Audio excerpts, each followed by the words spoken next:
Hi friends, welcome to Xenoblade Chronicles 2 Chapter 1 Recap and Let's Play. I just ended Xenoblade Chronicles 1 and now I'm excited to play Xenoblade Chronicles 2, so let's get into it. In Chapter 1 we are first introduced to Rex, who is a young, strong, and greedy son of a You know, I'm in the salvaging trade for the cash. Rex is already my favorite character. Rex is accompanied by Titan Azurta. I'm sorry if I said that wrong. I can't really say a lot of things because I'm an idiot. Who Rex refers to as Gramps. At this point, all we know so far about Gramps is that he raised Rex and is always having to look after him. But Rex never really listens to him. Anyway, I'm off.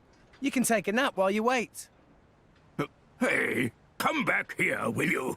Rex! Just eat him already. Rex is a salvager in which he salvages things. Probably beats what I used to do at Target, I guess. Imagine if that was on my LinkedIn profile. We find out early in this game that it takes place in Alrest, where different titans are home to different people and creatures. This is very similar to Xenoblade Chronicles 1, where people lived on the Bionis and Mechonis, which were both brutally destroyed by the end of the Xenoblade game, all thanks to some guy named Shulk. Anyways, Rex explains how people used to live in this giant tree known as the World Tree, where apparently many people lived with the architect in a place called Elysium. However, the architect kicked them out for some mysterious reason, probably because they weren't paying the bills, which is why Rex is all about making money. However, as the people were suffering, the architect sent down titans to save them, and the survivors ended up living on the titans in harmony. Like my belief in myself, these different titans are now dying off, which worries Rex because where is everyone gonna live if these titans keep dying? I'd be pretty terrified too. Also, if I was a titan, I'd eat the people living on me, but then again, I'm a jerk. Anyways, the two set out to Argentina Trade Guild. Again, I am sorry for the mispronunciation, where Rex goes to collect the Chaching. What? That's it?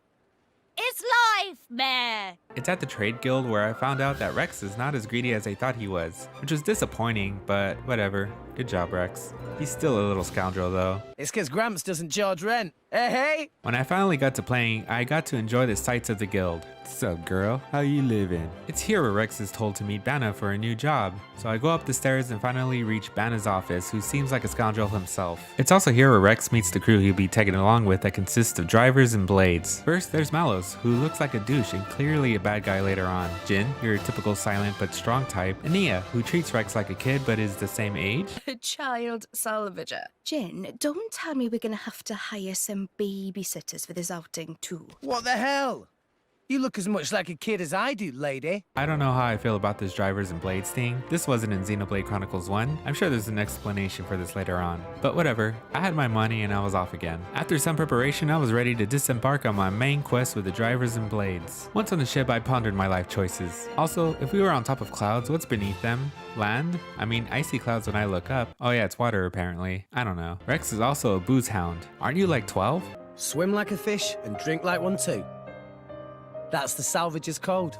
Man, I was born in the wrong dimension. Rex and Nia have a moment and Rex shares how he becomes a salvager in order to find a way to Elysium. It wasn't long until I had to suit up, which I already was, and we began to use floats in order to have a sunken ship reach the surface. It was finally time to board the ancient ship. You know something is clearly going to go wrong on this ship, and I was right. Luckily I knew what I was doing. I did play Xenoblade 1 after all. Trouble, I see. Once on board the ship, it wasn't long until I found myself in more trouble. Fighting is similar to Xenoblade 1, but something I noticed was that I couldn't move while auto-attacking, which is kind of lame. Also, you can only use 3 arts at a time, plus a special. As a seasoned veteran, I felt invincible, and I could never die, and damn it. After vanquishing the Megalo Aligo, I reached a door that had Adam's crest, which apparently only Rex can open. This meant the drivers I was with weren't really humans. This explains why Jin probably wanted Rex to accompany them, and here I thought he was a swell guy. I'm sure later on in this chapter he's really nice to Rex. Finally, the door opens, Rex walks ahead of the group and comes across a girl in a tube. True to Xenoblade, there's also a gigantic sword right in front of Rex. Rex is drawn to the sword like I am to selling my plasma for money. Hopefully Jin sees this and congratulates Rex for his courage. Huh?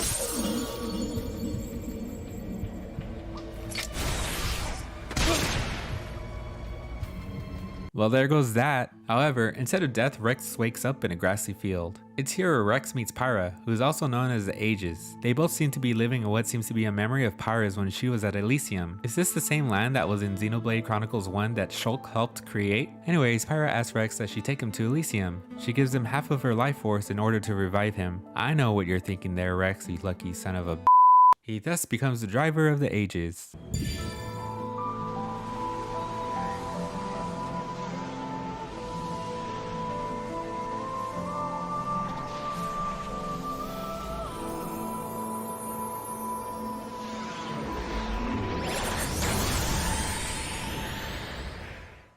Finally, I'm back on my feet and ready to take on the douche Malos, who wanted Nia to kill the innocent salvagers on the ship. I knew you were a douchebag. Also, is running like this really efficient? I ran cross country in high school, and had I known, I could have won every race. Anyways, time to battle Malos. Although I couldn't move while auto-attacking, the gameplay was still fun. Even though I didn't have multiple different arts like in the previous game, it was still fun building up and unleashing my special attacks. It's much simpler as well. Finally, after another combo, I defeated Malos, who still goes on to kicking my butt anyways. Luckily, Nia intervenes to save Rex, because he's pretty much useless even though I did a great job of defeating him. I did play Xenoblade 1 after all. The ancient ship is blown to bits, but luckily Gramps comes to the rescue. Wow, such a nice titan. I hope he never dies.